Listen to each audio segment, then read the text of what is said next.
Welcome to Founders Future, a podcast powered by Closers.io, where we dive into the journeys of innovative entrepreneurs and explore the road ahead for them and their companies. And in each episode, we uncover the stories behind impactful ventures, the challenges faced along the way, and the strategies driving their future growth. Today, we're thrilled to have Melissa Cunningham joining us. She's the founder and principal consultant of Emplify Consulting, where she's led transformative projects and now is empowering organizations to amplify employee experiences through innovative HR strategies.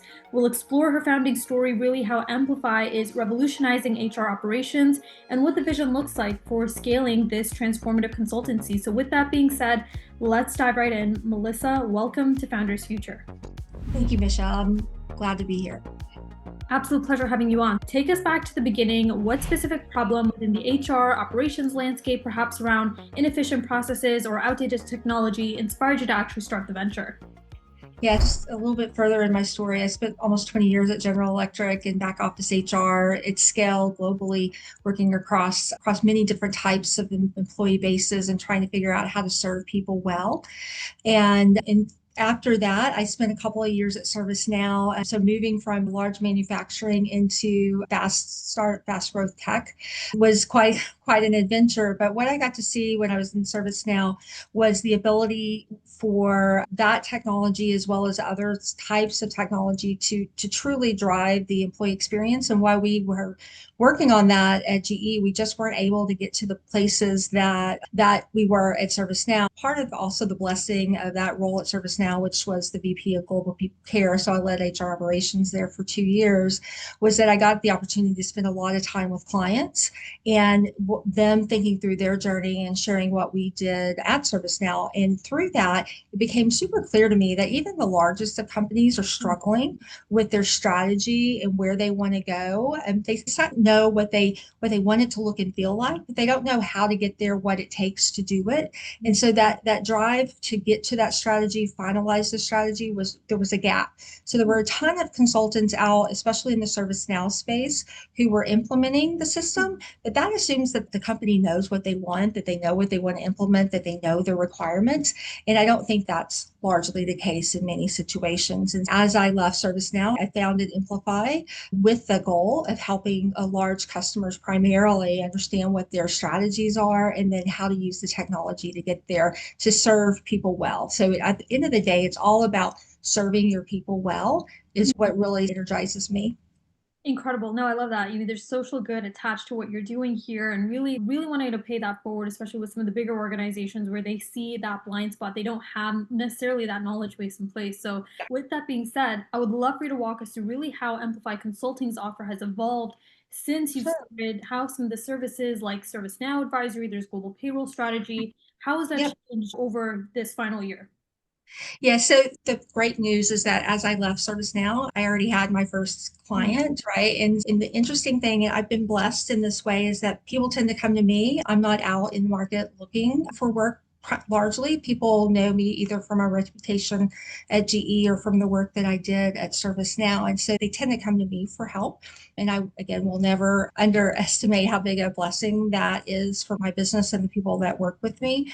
But as we came out, I was originally just focused on HR strategy, but most of my career was actually spent in payroll prior to going to ServiceNow. So I had, and a lot of people know me for that global payroll strategy. So as I was trying to think through what would my offering be, what would the differentiating factors would be for Amplify versus any other consultancy or even some of the big four like Deloitte or PwC, et cetera, like why choose an Amplify versus them? It was because of the practitioner experience that I have. Like I don't just consult in it, I've done it, I've lived it. And now I'm trying to help you do it and live it better as best I can. So that's what we bring to the table that's a little bit different. One of the things that happened though early in the runway, so 2 months into this journey, a colleague, a friend that I had worked with at GE retired from her job. And we worked together on global payroll for years. And she came alongside me and we opened an office in Dubai, and she largely leads our payroll practice and what we do with the customers in the payroll space. And I spend my time working with customers in the HR space.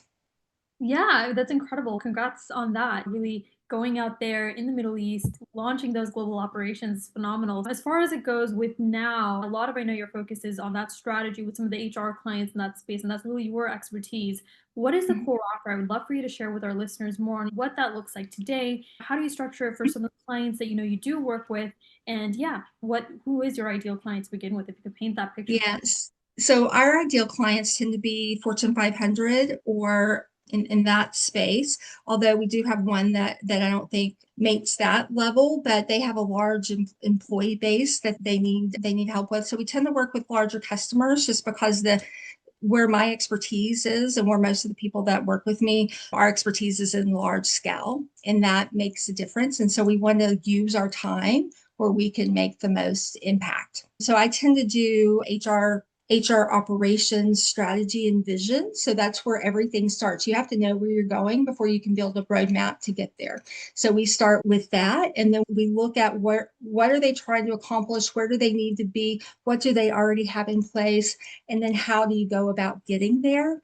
And so I tend to do that primarily strategic work. And I've done that with several clients in the last year, and I really enjoy it. I do have situations, though, especially with my earliest clients, where if they need me to do something else, then I've found a way to get it done for them, because at the end of the day, we want to be a pleasure to work with. And I want to treat people like I wanted to be treated when I was on the buying end of these situations. And so, having been a practitioner, I have an empathy for them and how it is to work with consultants or any other sort of vendors in the market.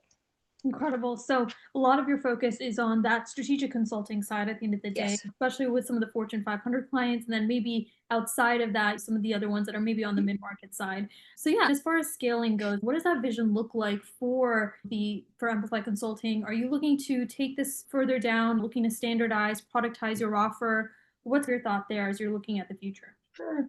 Sure. I think we're both happy. Jai and I are both happy at a boutique offering that is really very specialized and targeted for the people that we want to work with most, even as we're bringing in people to help. So we bring in subcontractors, et cetera, when we need some help.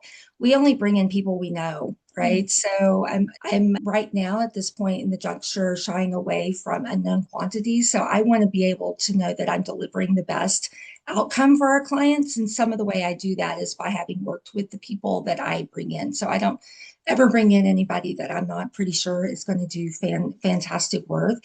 As far as growth, we beyond just what we're doing in consulting, we are working on some new products that we can offer in the payroll space. It's a little early to announce what those are yet, but we're hoping at the beginning of the year we'll be able to create provide a product. It's really, we're creating it now, provide a product that will help us transform the payroll industry by looking at how we evaluate payroll providers and the outcomes that they provide their customers in a very different way than we do today. Incredible. So this is probably going to be a digital offering on the payroll side of things, and it's launching in the coming year. So that's incredible thinking about that on that front. Yeah, Um, absolutely. so as far as it goes with acquisition, I'd love to hear a little bit about how you guys are generating leads right now for Amplify's consulting. How are you doing that? Is it referrals, mainly networking, paid ads, social media? What's been working best on that front?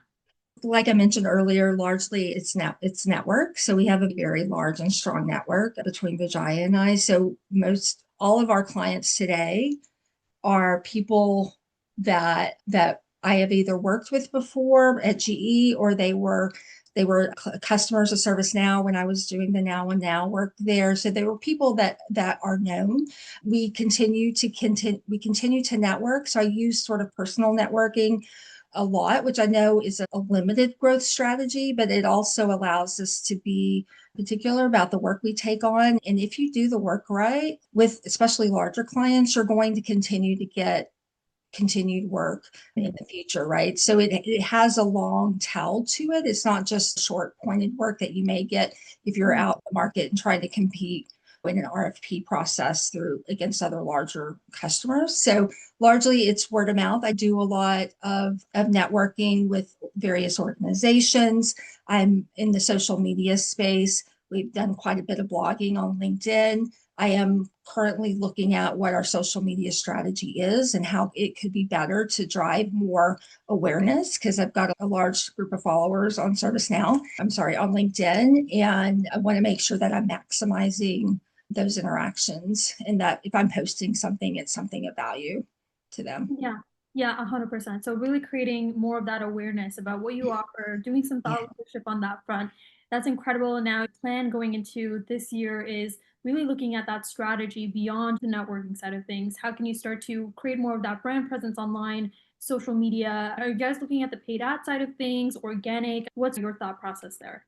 I've done a couple of paid ads and sponsorships. So for one of my clients, they were being featured in a magazine, and I paid for an ad associated with that because it was part of giving back to that particular customer. We also sponsored an award at the Global Payroll Association and went to their banquet in May and got to get on stage and give one of the awards away. So we're trying to create some awareness in those kinds of very targeted ways that make the most value for our money. Just we're still new, and thankfully we're cash flow positive, right? And have been since the beginning. But it's still something I try to watch very carefully. I want to make sure we're hitting the right people with the awareness. And even I spent some time at the Knowledge Conference for ServiceNow in May, catching up with old friends and colleagues and making sure they knew what we were doing, especially salespeople in that space, because they're the ones out talking to potential clients. And if they know what is I'm providing, then they can help advocate as well. Yeah, I love that. So really being ultra targeted from what it sounds like with who Yeah, you're going after, making sure that there's that alignment at the end of the day, which is so important, especially as you're developing partnerships. And exactly. that engagement process would probably be pretty extensive. So making sure that there's synergy there on that Exactly. front. Exactly. Awesome. Tell us a little bit about your sales process right now. Is Sure. it founder-led sales? Do you have a team in place? Are you looking at expansion, delegation? Paint that picture for us as well. Yeah, so we are very either founder led, or Vijaya does some sales on her side as well. So it's really principal consultant led is what how I would say it is now. So essentially what it tends to happen today is somebody reaches out to me and says, "Hey, I need some help." Right. And so we spend a little bit of time understanding what their thought process is, where they think they need help. And what is interesting I found is that they often know they need help, but they don't necessarily know what help they need or what to even ask for. And so it's very much just hearing, listening, engaging with them on their terms to understand at the end of the day what looks like success, what is valuable to them. And then I'll go back, or Vijaya will go back and look at what it is we do, what it is we can bring to the table, and we'll come forward with a potential list of services and deliverables for them and get them to agree on, I do want that, I don't want that kind of thing. And then we'll go back and price it. So we tend to have several conversations before we ever get into, I can give them a ballpark on money, how much things will cost, but we tend to spend a lot of time focused on what they need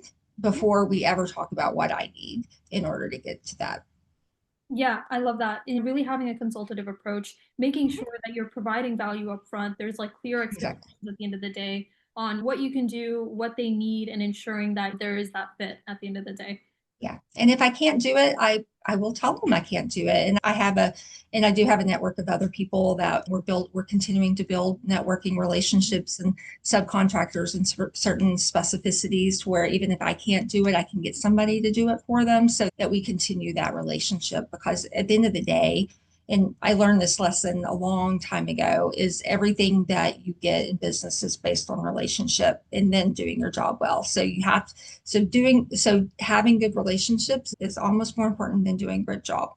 But you don't maintain good relationships without doing a good job. So the reason that we've been successful is because we do both. I love that.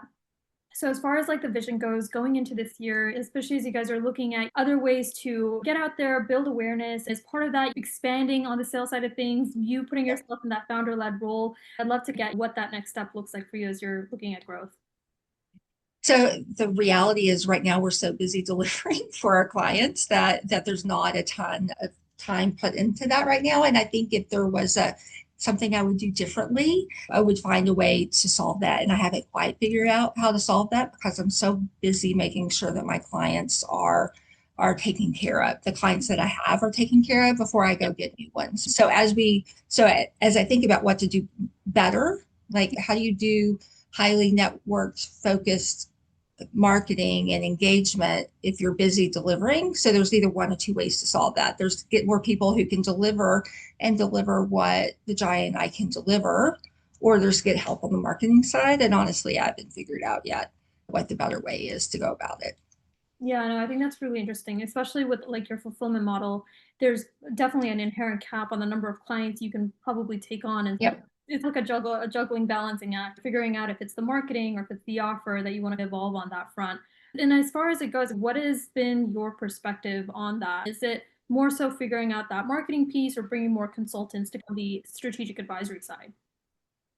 And like I said before, we tend to only work with people we know, right? So that puts a limit on the people who can come in as well. If we get to the point where we have 5 or 10, 15, maybe contractors or eventually employees, then I think, and we're doing great work, that's really what is most important to me. I think the great work is more important than the growth for us right now, just where we're at in our careers. But that doesn't mean that won't be the case in the next month or 5 months from now. So I'm not in that place yet with the business where I'm doing a lot of 5 year or 3 year planning. It's like, how do I make sure I keep these current customers happy while doing the engagements and reaching out and networking with the people that I know would have a possibility to either bring me business or that I could help in the future or they could help me.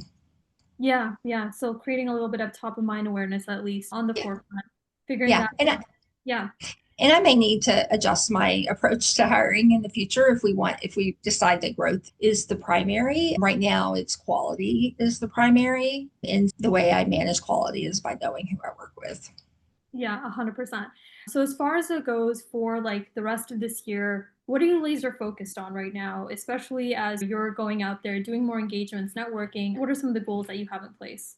Yes, obviously the finalizing the product in the payroll space. So that is super important. I think is also what, and if we're able to grow in a different kind of way, it will be associated with that product and how we actually help evolve the payroll market.